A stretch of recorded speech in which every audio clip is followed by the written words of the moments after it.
Hi guys, ભાઈ જે છે આપણા ઘરે હવે આપવા કરીએ છીએ તે થોડું સાફ સફાઈ કરી મંદિરની દીવાબત્તી કરી હવે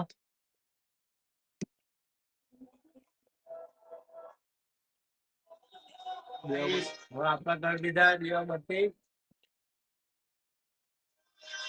ભગવું દીવાબત્તી કરે હવે. હાય ગાઈસ,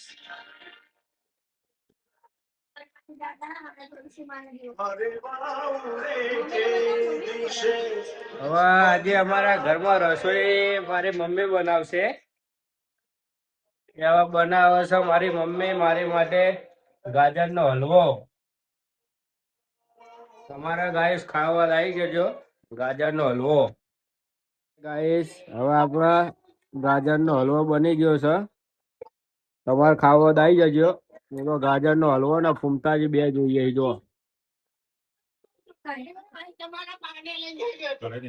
ગાજરનો હલવો